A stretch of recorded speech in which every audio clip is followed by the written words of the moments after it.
Para a Fundação Francisco Manuel dos Santos, é muito importante o estudo das relações entre o Estado e as empresas em setores altamente regulados.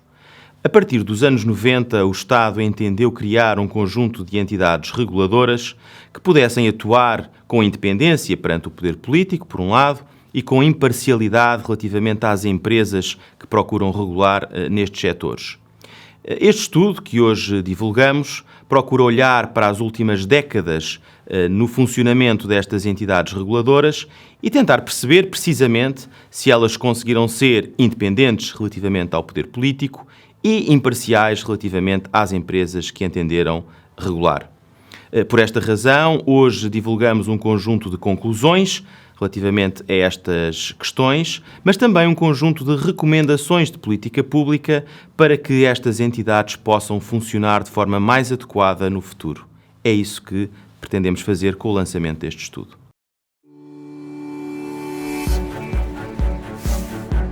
Todos nós já ouvimos falar no Estado regulador. Mas qual é, na prática, a sua função? Consegue o Estado garantir a concorrência e o funcionamento do mercado de forma isenta? Destas questões nasceu o Estado Regulador em Portugal, Evolução e Desempenho. Um estudo que mostra a evolução das entidades reguladoras no nosso país, que têm, entre outras, a função de assegurar, com imparcialidade, o cumprimento das regras de mercado, a proteção do ambiente e dos interesses dos consumidores. O Estado Regulador em Portugal passou por 3 fases. Na primeira, desde o início dos anos 1990 até 1997, foram criadas várias entidades reguladoras com um objetivo claro: transferir para organismos independentes do poder político e das empresas o controlo do funcionamento dos mercados.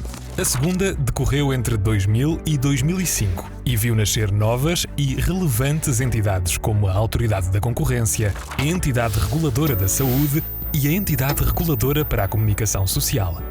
A terceira, entre 2011 e 2014, foi marcada pelo resgate da Troika e pelas obrigações do Programa de Assistência Económica e Financeira. Apesar das mudanças que esta nova fase trouxe, o estudo destaca uma evolução pouco expressiva do Estado regulador e essencialmente desencadeada por pressões de instituições externas. Durante a intervenção da Troika, foi aprovada uma lei-quadro das entidades reguladoras e criado o Tribunal da Concorrência, Regulação e Supervisão. Este tribunal, direcionado a resolver litígios sobre decisões das entidades reguladoras, teve como objetivo uma justiça mais rápida, melhor, mais eficiente e próxima dos cidadãos. No entanto, o impacto destas alterações foi baixo. As regras impostas pela nova lei ficaram aquém do desejável. As entidades reguladoras continuam dependentes do governo em questões como a escolha dos administradores e a aprovação prévia dos seus planos. Apesar de este estudo reconhecer um aumento da taxa de eficácia da justiça, o mesmo não se pode dizer em matérias de eficiência e proximidade da justiça. Para este resultado abaixo das expectativas, contribuiu a existência de poucos juízes especializados e a centralização do tribunal, em Santarém. O estudo revelou que o quadro de recursos humanos do Tribunal da Concorrência, Regulação e Supervisão se mostrou insuficiente para a quantidade de processos retirados a outros tribunais e para a complexidade dos processos em causa. A distância do tribunal dificulta também o acesso à justiça a empresas mais pequenas ou com menos recursos, aumentando a desigualdade. A reforma judicial ficou incompleta e boa parte das entidades reguladoras dependente das decisões de juízes sem o apoio administrativo e a especialização indispensável a uma justiça efetivamente mais rápida e eficiente.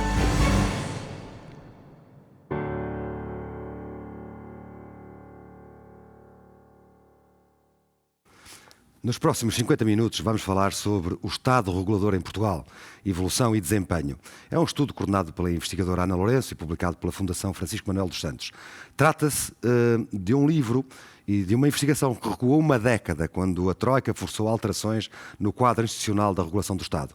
São 3 os casos analisados: a Entidade Reguladora dos Serviços Energéticos, ERSE, a Autoridade da Concorrência e a Autoridade Nacional de Comunicações, ANACOM, que foram selecionadas com base em diversos critérios, entre os quais serem representativas do fenómeno regulatório, estarem abrangidas pela Lei Quadro das Entidades Reguladoras, o que não sucede, por exemplo, com o Banco de Portugal e a Entidade Reguladora para a Comunicação Social, com muita pena minha, e possuírem também um número variável de processos perante o Tribunal da Concorrência, Regulação e Supervisão. sujeitando-se também diferentes tipos de decisões ao controle deste tribunal, e daí a inclusão deste tribunal, criado justamente com a Troika em Portugal.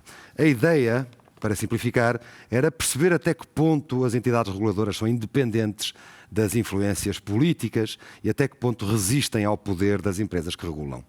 E as conclusões, repescando a síntese do livro, são meteorológicas. Céu cinzento com abertas. Connosco, para debater as conclusões, aqui na Católica Porto Business School, a quem agradecemos desde já a cedência do espaço, connosco, dizia, temos Ana Lourenço, é professora associada na Católica Porto Business School, a quem agradecemos, enfim, a quem agradeço por estar aqui presente. Ela também é doutorada em Gestão pela Universidade de Cambridge. Álvaro Santos Pereira, ele é mais conhecido por ser ex-ministro, mas da Economia, mas é diretor atualmente do Departamento de Estudos sobre Países, do Departamento de Economia da OCDE, e foi, como disse, ministro da Economia entre 2011 e 2013. É também doutorado em Economia pela Simon Fraser University. Muito obrigado por ter vindo. Mariana Tavares é a consultora sénior da Cruz Vilaça Advogados, consultora das Nações Unidas para questões de política da concorrência e doutorada em Direito pelo King's College. Muito bem-vindos aos três. Nós vamos falar um bocadinho sobre regulação, e que tema tão interessante, não parecendo, porque é onde está a esfera do Estado, onde começa e termina a esfera do Estado, onde começa e termina a esfera do mercado. Eu começo por si, Ana Lourenço, para, de algum modo, nos contar que tempo nublado é este que assiste às reguladoras. Obrigada. Que tempo nublado é este? Eu vou recuar um pouco, só para contextualizar um bocadinho quem nos ouve, relativamente a esta questão do fenómeno regulatório. Portanto, nós tivemos durante décadas um Estado que dirigia diretamente aquilo que era a atividade económica e controlava o funcionamento dos mercados e da concorrência e a proteção dos consumidores, mas a partir de uma certa altura começam a surgir uma vontade de o Estado delegar em entidades reguladoras independentes, porque é assim que elas se caracterizam, portanto, o controlo de uma série de regras e a implementação dessas mesmas regras e as sanções a aplicar quando elas são violadas. Em Portugal há uma peculiaridade, porque estas entidades surgem na mesma altura em que estamos a começar um processo de privatização depois de toda aquela vaga pós-74 de nacionalizações. E, portanto, coincide esta criação de entidades reguladoras também, ao mesmo tempo, com um processo de liberalização e de abertura da economia.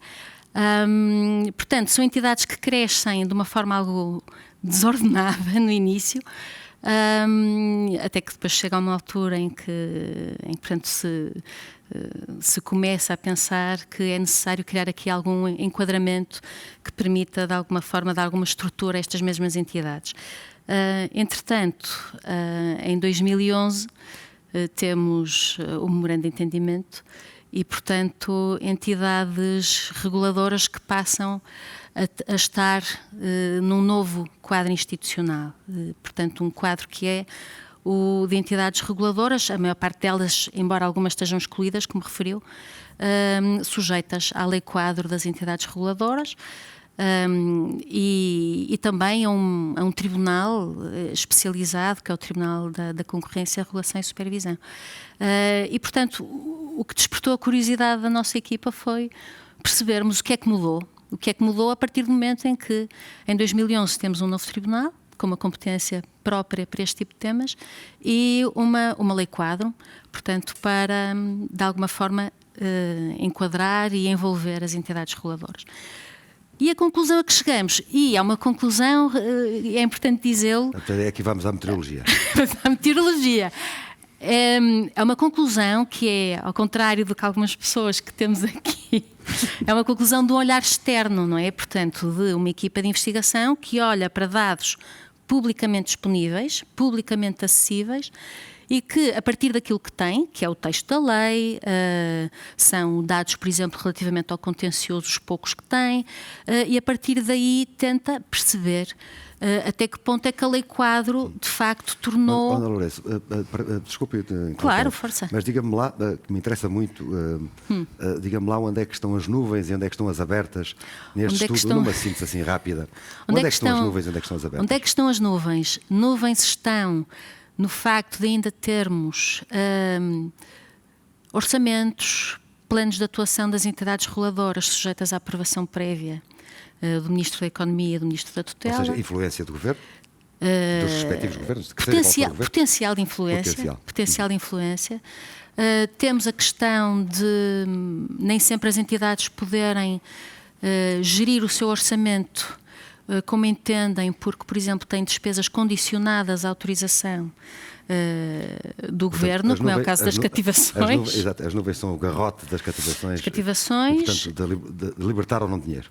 Libertar ou não dinheiro. E onde é que estão as abertas? Só mais uma, eu acho que é importante falar ainda de mais uma nuvem, nuvem cinzenta. Essa nuvem mais à frente. Mais à frente. Podemos deixar para aí. Diga. Não, a questão da nomeação, dos membros dos conselhos de administração das entidades reguladoras também carecer, portanto, caber ao Conselho de Ministros. Uma tempestade sem fim.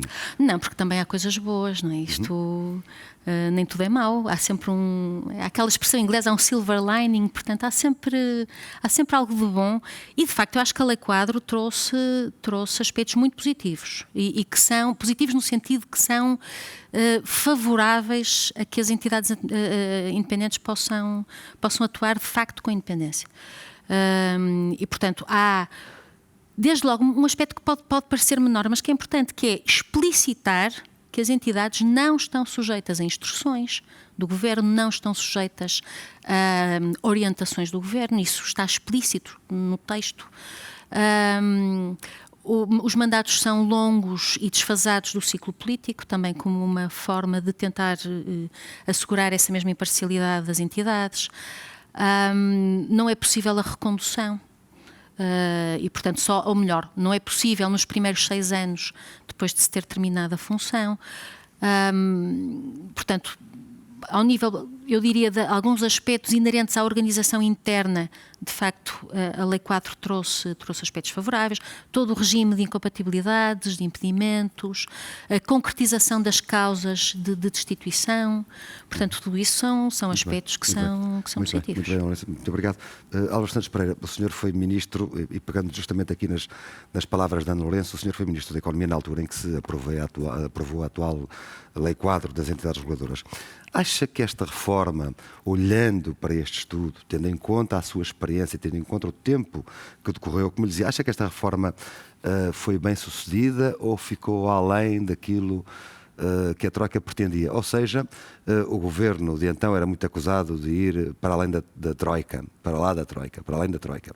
Pergunto-lhe se, em relação a esta reforma, qual é a sua percepção passado este tempo todo e tendo em conta as responsabilidades que teve então? Deixe-me só primeiro, antes de se puder, falar um bocadinho das nuvens e das abertas. Primeiro, acho que é importante dizer, e porque é que nós precisamos de entidades reguladoras fortes e independentes? Nós necessitamos ter esse tipo de entidades porque queremos ter um Estado o mais eficiente possível, principalmente fora da política, que esteja fora do controle da política. Ou seja, quando estamos a falar de regulações do sistema energético, das telecomunicações, da concorrência, as melhores práticas em vários países mostram muito claramente que se nós queremos ter mais concorrência, e mais concorrência significa menos pressão nos preços, que é importantíssimo nesta altura, claro, quando temos uma espiral inflacionista nas nossas economias, é importante ter reguladores independentes para que não sejam controlados pelo setor político e principalmente para termos decisões que possam ir contra alguns interesses instalados, contra setores protegidos e que possam exatamente fomentar essa concorrência. Portanto, é importante perceber porque é que as entidades reguladoras devem ser independentes e é importante que sejam principalmente na área de concorrência e na área da economia. Segundo, quais são as abertas e quais são as nuvens? Nuvens, claramente, é que as nossas entidades reguladoras ainda não são tão independentes como poderiam ser. Melhoraram e têm melhorado ao longo dos tempos, como a Ana estava a dizer. Claramente houve uma melhora e uma melhoria na altura. Eu não digo que seja por causa da Troika, estava no memorando de entendimento, mas há outros países que tinham memorandos de entendimento e não fizeram as reformas que precisavam fazer. Nós fizemos na altura as reformas que precisávamos fazer, na área da concorrência, assim como outros, porque acreditávamos piamente que termos os reguladores mais independentes, termos um quadro institucional mais forte, é importante para proteger as pessoas, para proteger as famílias, para proteger os consumidores e para também termos maior concorrência nesses setores. Portanto, temos as nuvens, é exatamente que as entidades reguladoras não são ainda tão independentes como deviam ser. As abertas é que claramente tem havido uma progressão no bom sentido, com alguns reveses, mas com uma progressão no bom sentido para nas últimas décadas. Agora, estavam a perguntar... Isso já responde à pergunta que lhe fiz, ou seja, a seu ver tem havido uma evolução muito bem e a reforma foi bem sucedida. A reforma teve aspectos positivos. E foi além da Troika ou pelo contrário, ficou aquém da Troika? Como estava a dizer, a Troika não teve nada a ver com isto, ou seja, a reforma da lei da concorrência, que não foi só a lei quadro, não é? A reforma da lei da concorrência, as reformas que houve na altura também na atribuição do espectro dos telecoms, as reformas que houve também da alteração dos estatutos da ERSE e de outros, foram tão ou mais importantes que a lei quadro. E, portanto, o que foi importante foi criar neste tipo de todas estas regulações, ao melhorar o quadro institucional para proteger os consumidores contra abusos por parte de algumas empresas, não é? E, portanto, haver maior concorrência no setor. Portanto, a reforma foi importante, acho que foi na direção certa, não acabou, porque as reformas nunca acabam, ou seja, as reformas o que é importante é ter uma mentalidade reformista, ou seja, muitas vezes fazem-se as reformas e as reformas têm alguns problemazinhos que é preciso adaptar e é preciso melhorar, e o que era preciso fazer a seguir era melhorar, fazer essa reforma da reforma, e às vezes tem que fazer a reforma da reforma da reforma. Portanto, a reforma foi no bom sentido. Não chega, a Ana apontou claramente alguns dos problemas que na altura não foram possíveis de endereçar, mas podemos claramente falar sobre isso. A questão de aumentar ainda mais a independência dos reguladores acho que é importante. Mas, como eu disse, o que interessa quando se fazem este tipo de reformas é ir no sentido certo e continuar o intuito reformista nos anos seguintes. Infelizmente, claramente, nos últimos anos, vários governos não têm o espírito reformista, certamente nesta área, não tem sido tão acutilante como devia ser. Esta é a deixa política de Álvaro Santos Pereira e eu aproveito esta deixa para olhar para a Europa, Mariana Tavares, para lhe perguntar até que ponto é que, mas eu volto já a si, não se preocupe, até que ponto é que Portugal ainda é soberano no que respeita à regulação. Enfim, uma vez que grande parte das decisões da relação advém, sobretudo, de instituições europeias. Isso é uma pergunta extremamente interessante e desde já muitos parabéns pelo estudo, Ana. Bem, eu costumo dizer que a maior garante da independência regulatória, independentemente das leis quadro e tudo mais, é o princípio do primado. Ou seja, o primado do direito europeu perante o direito nacional. E, portanto, temos desde já o Tribunal de Justiça da União Europeia que procede a uma harmonização, portanto, nós aplicamos a lei europeia, não é verdade? E, em caso de dúvida, o Tribunal de Justiça da União Europeia, através de uma pergunta prejudicial dos tribunais nacionais, pode responder à forma da sua aplicação. Mas, portanto, Portugal é tão soberano na regulação como é soberano noutras matérias, mas sem dúvida nenhuma que, devido ao primado do direito europeu e à sua aplicação direta, que grande parte da legislação de regulação e de concorrência advém da União Europeia. Até ao nível do controle de preços. Completamente, tudo. O abuso de posição dominante, o controle de preços, os cartéis, a regulação das telecomunicações, a energia. Ou seja, a cada altura nós temos a duplicação de regulação, uma em cima da outra, quando prevalece de facto, quando vem das instituições europeias.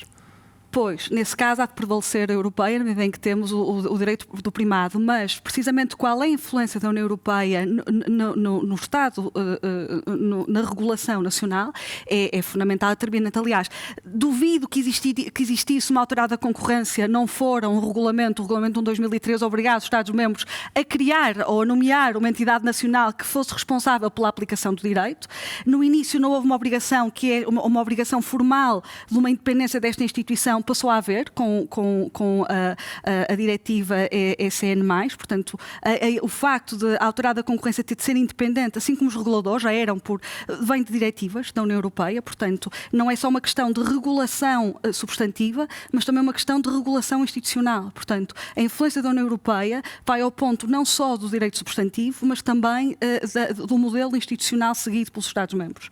Portanto, é muito grande o impacto e depois, mesmo a nível, por exemplo, da Autoridade da Concorrência, as prioridades, que é uma coisa muito importante que as autoridades da concorrência podem estabelecer, é a prioridade da sua atuação. Aliás, o estudo faz uma análise daquilo que era a lei original, a primeira lei, ou seja, a lei antes da reforma, em que dizia que as autoridades da concorrência são independentes dentro das prioridades estabelecidas pelo Governo, já não me recordo qual era, mas dentro das prioridades da política de concorrência estabelecidas pelo Governo.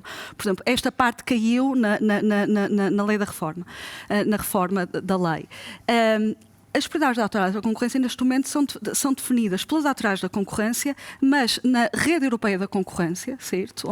Que é um conjunto das autoridades da concorrência a nível da União Europeia, dos Estados-membros, mais a Comissão Europeia, que ainda recentemente, dado à guerra da Ucrânia, por exemplo, estabeleceu como prioridade a questão das linhas de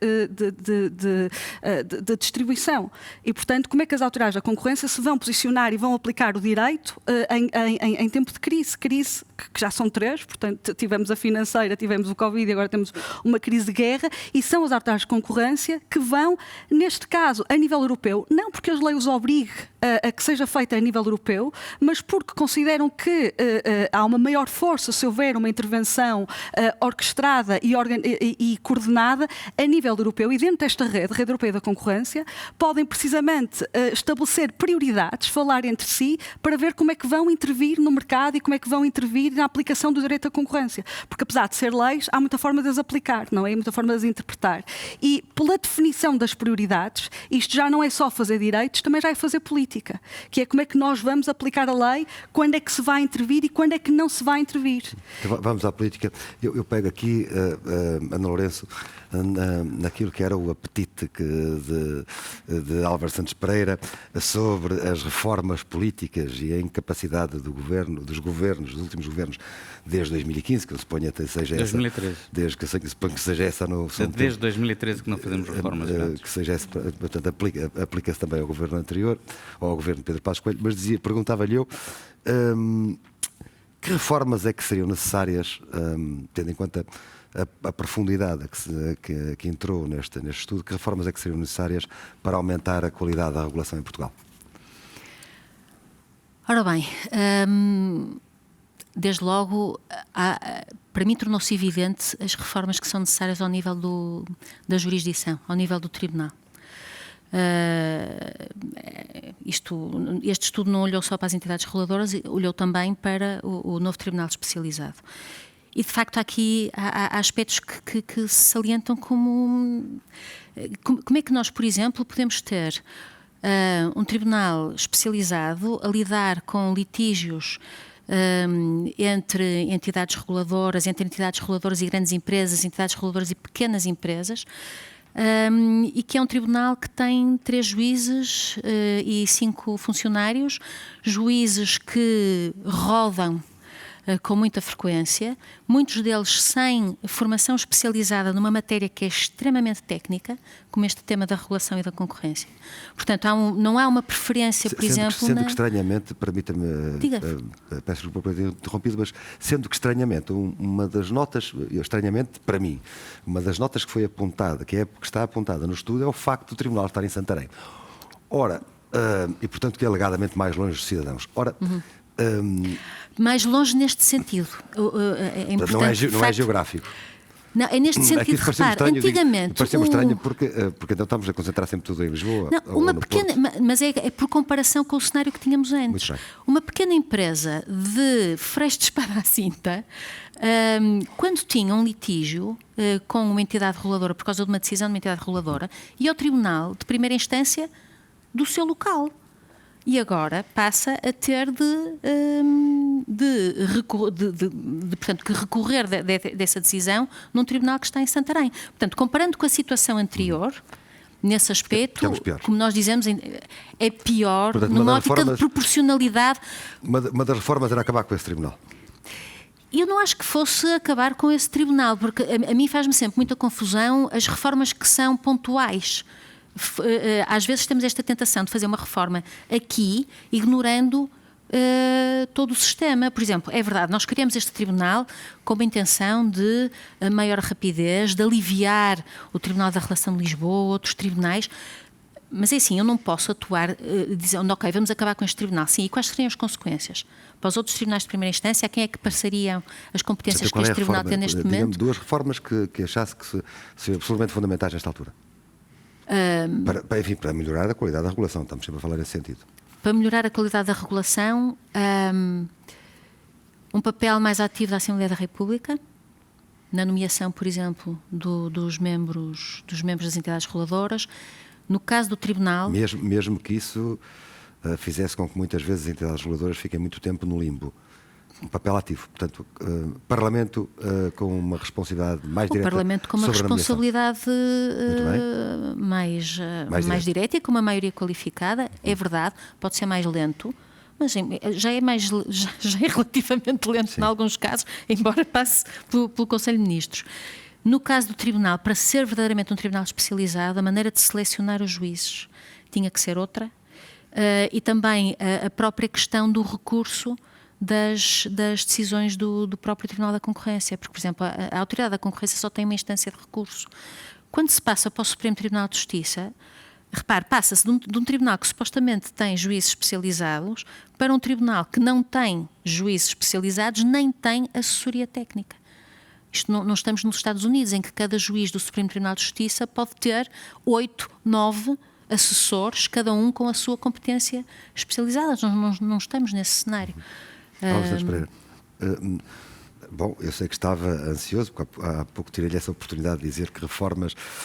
Então o que é que teria feito diferente? Que proposta é que nesta altura faria para que não ocorreu, para que houvesse uma reforma do setor e que não ocorreu desde 2013? O que é que teria Deixe-me só reiterar porque é que a reforma da altura foi importante. E é exatamente porque estávamos a falar anteriormente.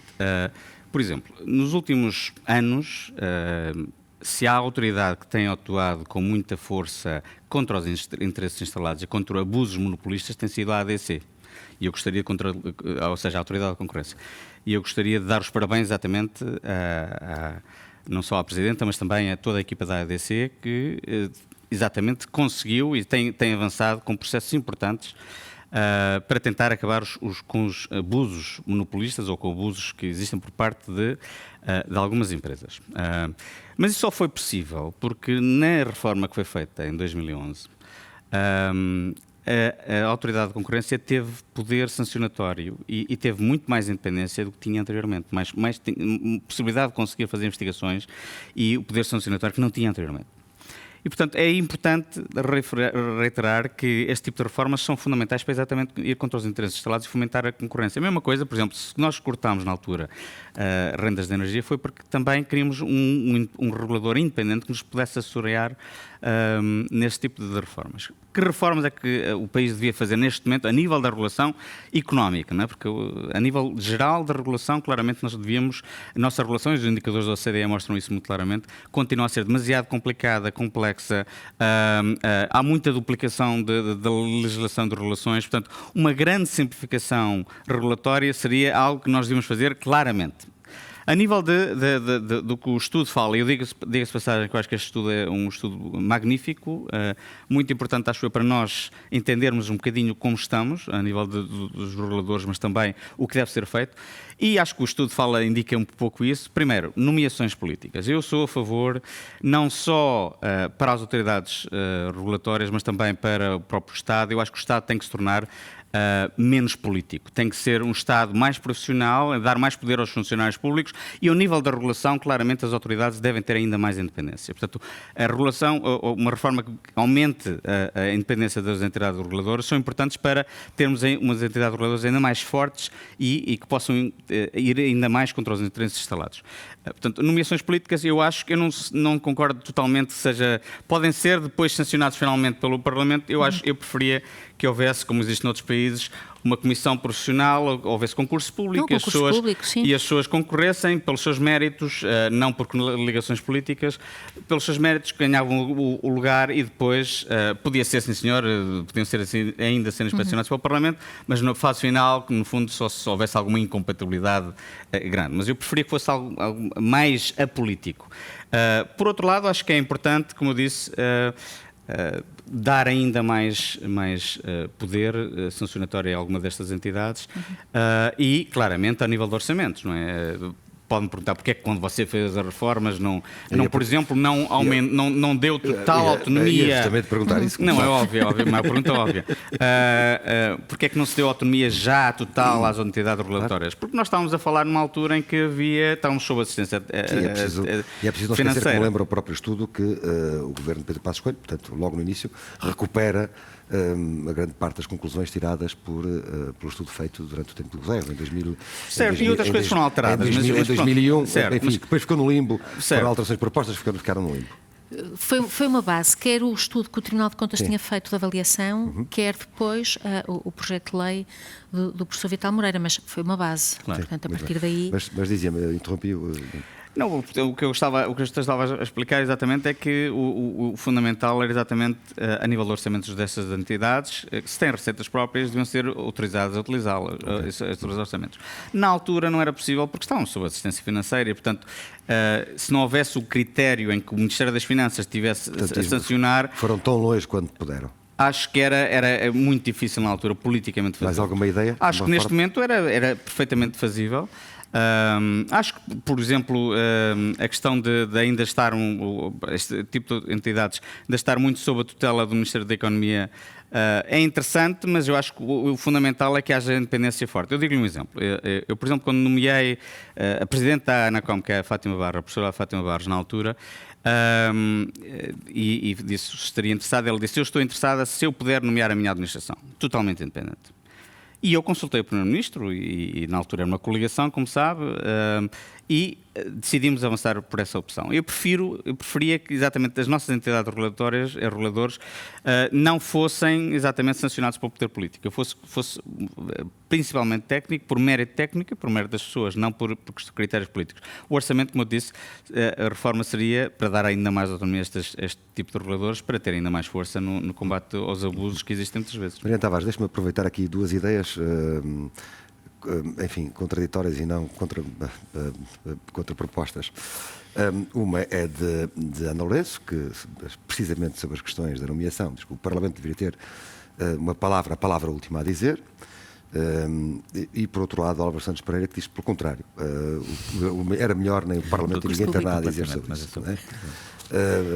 Sem querer aqui que eles se zangueiam com o outro. Não há problema. Mas acho que não estamos assim tão mas pergunto-lhe assim, qual é a legitimidade, à luz dos seus conhecimentos de direito, qual é a legitimidade de instituições compostas por pessoas que não são eleitas e vão regular o normal funcionamento do mercado? Posso-lhe fazer uma pergunta? Então, e o Banco A mim de não Portugal? pode fazer pergunta nenhuma. Então, e o Banco de Portugal? Quem é que elege o Banco de Portugal? Não está incluído no estudo. Pronto, mas é uma entidade importantíssima. Claro que é.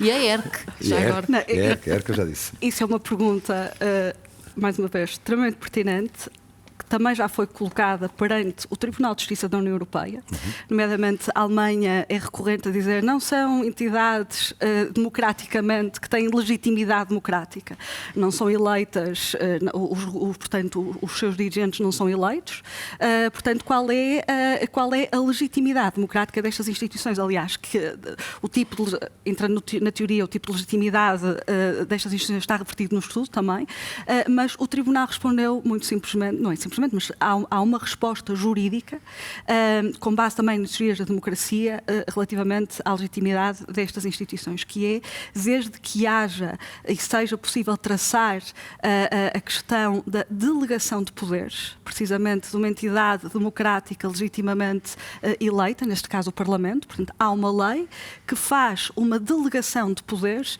a estas autoridades regulatórias. Portanto, eu deduzo que neste caso esteja mais com a Ana Lourenço e menos com Laura Santos Pérez? Eu acho que eu acho que se complementam. Eu acho que o objetivo, ambos pretendem alcançar o mesmo objetivo. Diria, agora estou a interpretar já duas cabeças, mas que é a independência mantendo a legitimidade das instituições. Qual é a forma de melhor se chegar? Depende do momento, há uma escolha que pode parecer melhor, que depois de facto se vê pior ou que não tem esse resultado. Acima de tudo, acho também muito importante, as duas estão corretas, portanto, quero que as duas conseguirão alcançar o objetivo. Acho que há uma pergunta importante a fazer, que é como é que a população em geral, sim, porque são instituições que intervêm no mercado, portanto, cuja a principal função também é a proteção do próprio consumidor. Qual é a percepção que tem? Claro. Como é que tem maior legitimidade um dirigente destas instituições? Será porque responde diretamente perante o Parlamento Nacional e o Parlamento Nacional tem uma intervenção direta na sua nomeação? Será porque é um concurso aberto, generalizado, em que as pessoas podem concorrer? Portanto, acho que há uma outra questão que é se as populações têm, se a sociedade em geral sabe efetivamente o que é que são as entidades reguladoras. Precisamente. E para que é que servem? Exatamente. E fazem o que em nome delas? Precisamente. E há outra questão que é, toda a gente fala da independência, e eu também falo, porque acho que é fundamental para instituições fortes e intervenientes, mas vai haver a altura em que vamos ter de falar do limite da independência. E o limite da independência é muito claro no limite em que o limite positivo, ou seja, até onde é que elas podem ser independentes. Porque, por exemplo, aquilo que se tem visto ultimamente é que nós estamos aqui a falar de autoridades reguladoras em tempos normais. Os últimos 10 anos foram tudo menos tempos normais. Quem é que quando criou o grupo de trabalho, aliás, para benedizá-lo, uma expressão brasileira, mas dá os parabéns também pela forma como a reforma foi feita, porque criou um grupo de trabalho com vários intervenientes, portanto, estava eu também da parte da Autoridade da Concorrência, o Presidente, o António Gomes, o professor Manuel Sebastião, António Gomes, estava também os advogados presentes, estava o próprio Ministério, portanto, a própria forma como a reforma... Neste caso concreto, dos custos da energia. Por exemplo, a ideia que eu queria chegar, que era uma questão, qual é o limite da independência? Até onde é que a autoridade tem legitimidade para ser independente? Porque em tempos normais é muito fácil, trata-se de aplicar o direito. Claro. Então na Autoridade da Concorrência é muito simples, entre aspas, temos 2 artigos, aplica-se o 101 e aplica-se o 102. E o correspondente nacional. E num momento como este, como é? Como é que se faz? Precisamente as telecomunicações, a própria Autoridade da Concorrência, não é verdade? Que perante a disrupção... Aqui tem que haver forçosamente a mão do Estado, a começar ou não, mas tem de se discutir isso. Em caso de conflito, a quem é que compete determinar o interesse público, em última instância? Como é que está a acontecer agora, nesta altura, em caso de conflito? Ora bem, um caso de conflito, isto é muito interessante. Em caso de conflito, no limite vai-se para o Tribunal decide daqui a 10 anos, não é? Claro. Mas em caso de conflito, as autoridades, não estou a falar só da Autoridade da Concorrência, pode ser, nós somos independentes, nós definimos, nós aplicamos a lei. Já morremos não é de frio verdade? porque esta entende que não serve baixar os preços. Ou então, por exemplo, os bancos tinham falido.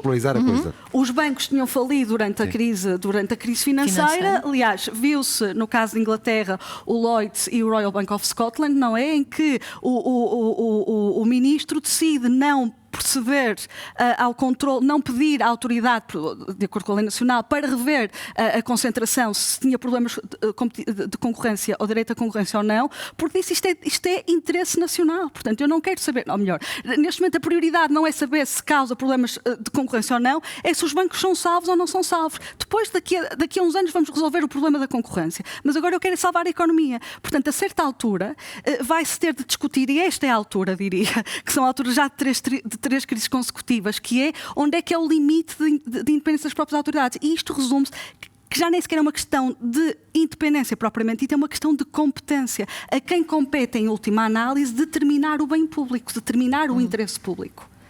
É a autoridade, é o governo, é o Parlamento. Quem é que escolhe as prioridades? Deixe-me só fazer mais uma a propósito da competência e aproveitando porque os nossos parceiros do painel ocupam o tempo todo e, portanto, agora vou-me dedicar um bocadinho a si. Pergunto-lhe eu, a propósito da criação do Tribunal da Concorrência, já que já falamos aqui, a Ana Lourenço colocou esta questão em cima da mesa. Qual é a sua leitura?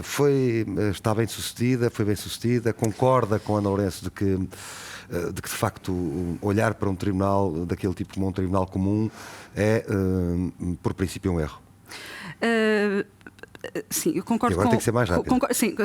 Concordo com as conclusões do estudo.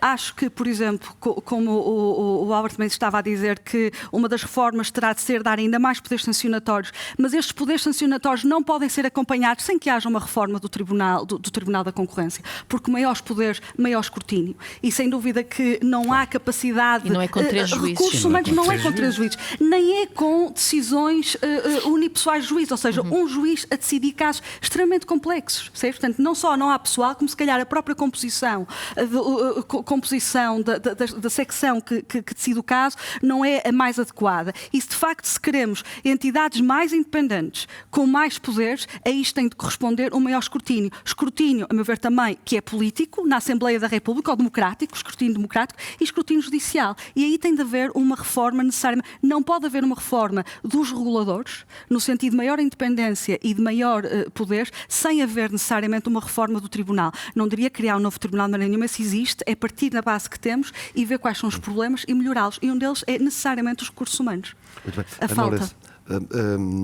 As entidades reguladoras, estas que foram investigadas, e portanto analisadas, não, investigadas é demasiado forte, estas que foram analisadas.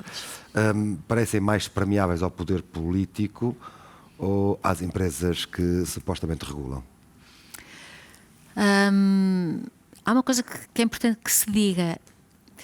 Nós olhamos para a independência aqui nesta ótica da imparcialidade face às empresas que elas regulam e face ao poder político, mas nós não conseguimos perceber até que ponto é que elas verdadeiramente são independentes. Não é? Porque o juízo de independência aqui é feito a partir dos sinais que nós temos, a partir dos indicadores que nós temos. Nós podemos ter um presidente de um conselho de administração de uma entidade reguladora que tenha uma ampla experiência política e que tenha um conjunto de princípios que o levam a ser verdadeiramente imparcial. É? Nós fazemos um juízo de independência a partir dos sinais que temos. E a partir dos sinais que temos, eu diria que temos mais sinais no sentido de haver uma menor independência face ao poder político do que face às empresas reguladas.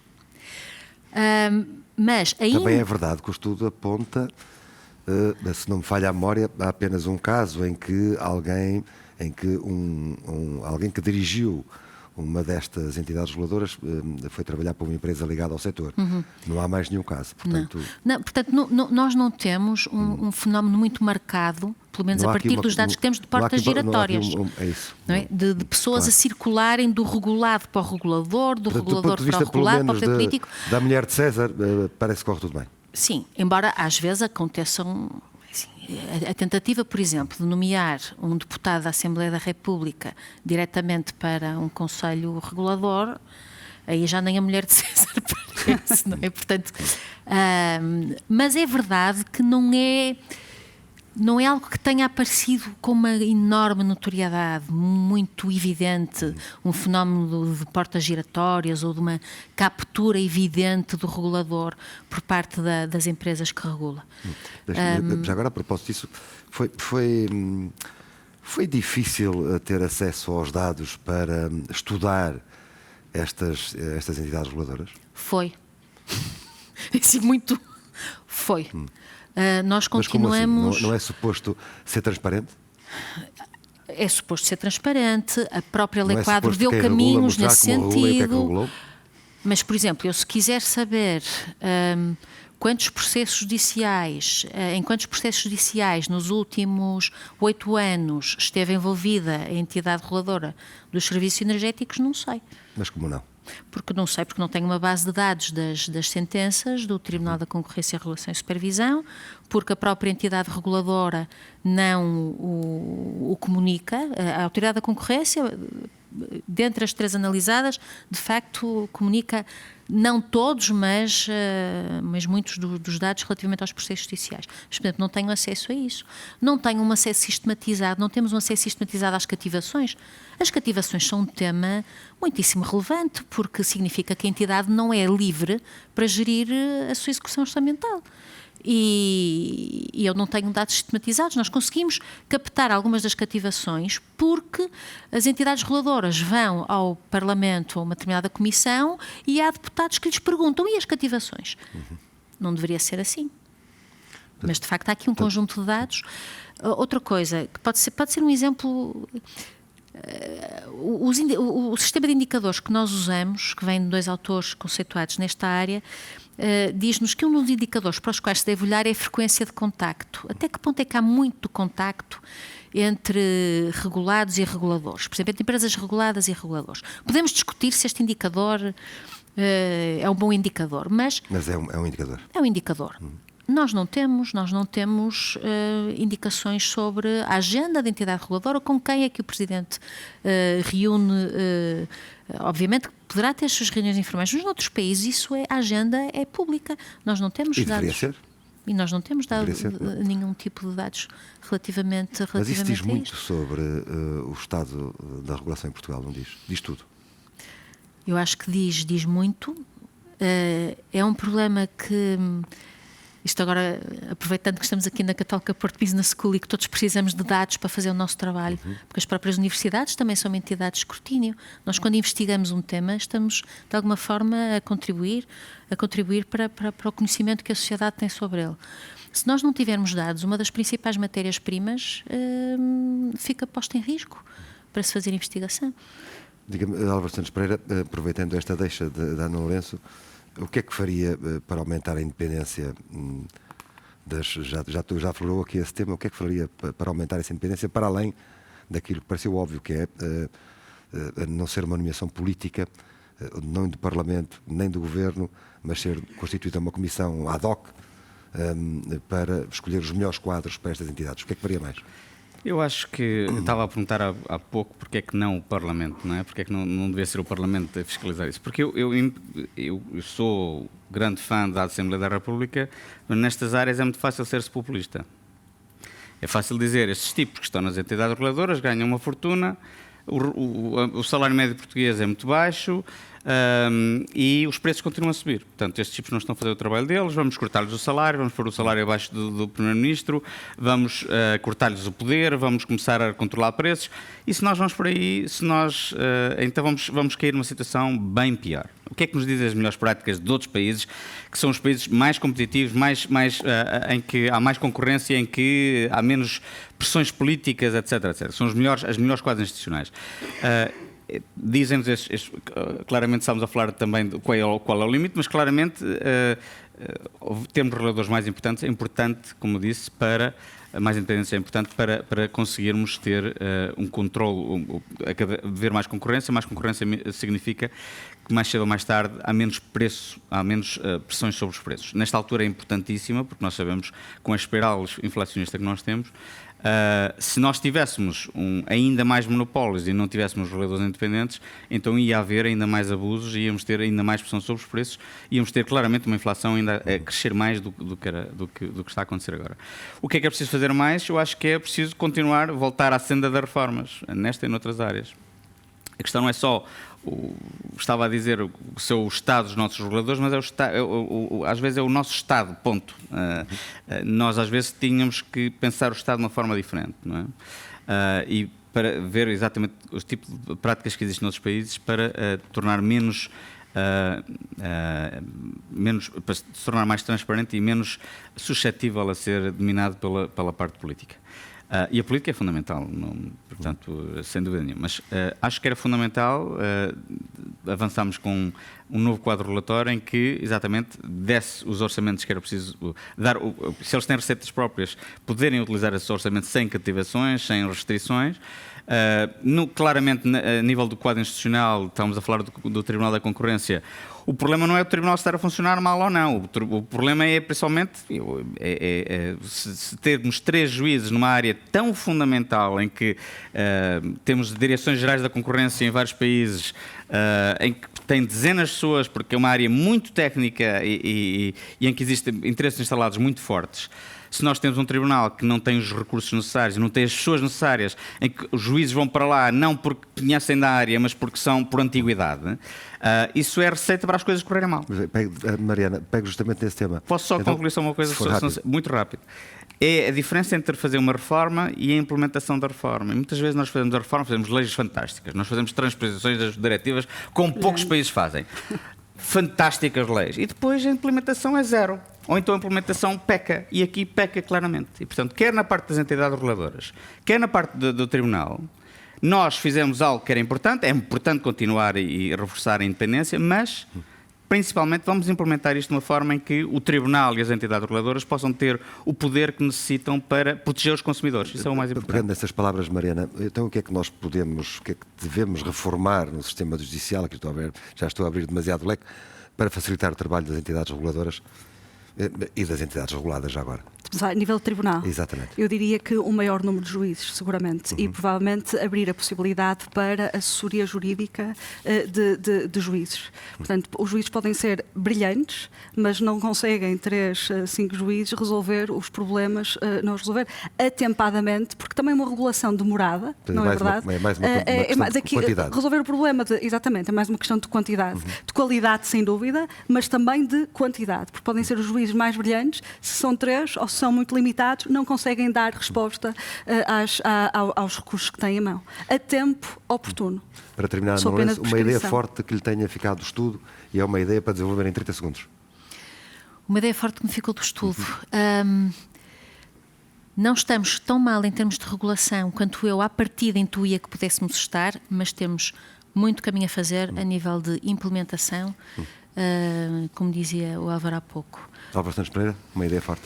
Voltarmos às reformas, como eu disse. Ou seja, as reformas muitas vezes têm um mau nome, como se diz em inglês, no fundo, mas nós só conseguimos tornarmos um país mais próspero, menos desigual e principalmente um país a crescer, se continuarmos a reformar. E para isso precisamos ter um Estado forte, com entidades reguladoras independentes e fortes e com uma regulação mais simples a servir os cidadãos em vez de servirem, às vezes, interesses instalados, como acontece ainda em Portugal. Mariana Tavares. Sim, eu diria de facto que a grande conclusão do estudo é a importância de uma reforma bem feita num Estado. A sua implementação é fundamental, sem dúvida, mas é também o momento da sua implementação que vai permitir identificar necessidades de reformas futuras, porque muitas vezes a reforma está muito bem pensada, muito bem feita, está a ser implementada adequadamente, mas a realidade também é mutável. E à medida da mutação da realidade, que se tem de fazer a identificação da necessidade de reforma futura. A avaliação é fundamental. Exatamente. O Estado Regulador em Portugal, a evolução e desempenho, coordenado pela investigadora Ana Lourenço, que aqui esteve presente, também Álvaro Santos Pereira, muito obrigado, e Mariana Tavares, alguém ligado à investigação e ao estudo, alguém ligado à economia e alguém ligado às coisas da justiça. Este Estado da Regulação em Portugal foi um estudo publicado pela Fundação Francisco Manuel dos Santos. Nós estivemos aqui na Porto Católica Business School. Agradecemos muito terem vindo, sobretudo para que, e é a ideia principal que sai, quem faz a síntese tem o poder da síntese, e, portanto, de fechar como tem que ser fechado, para que as conclusões que saiam deste estudo, deste debate, sejam mais do que naquilo que também somos muito bons, que é fazer estudos e depois não acontece nada. Portanto, muito obrigado a todos por terem vindo. Muito obrigada. Obrigada.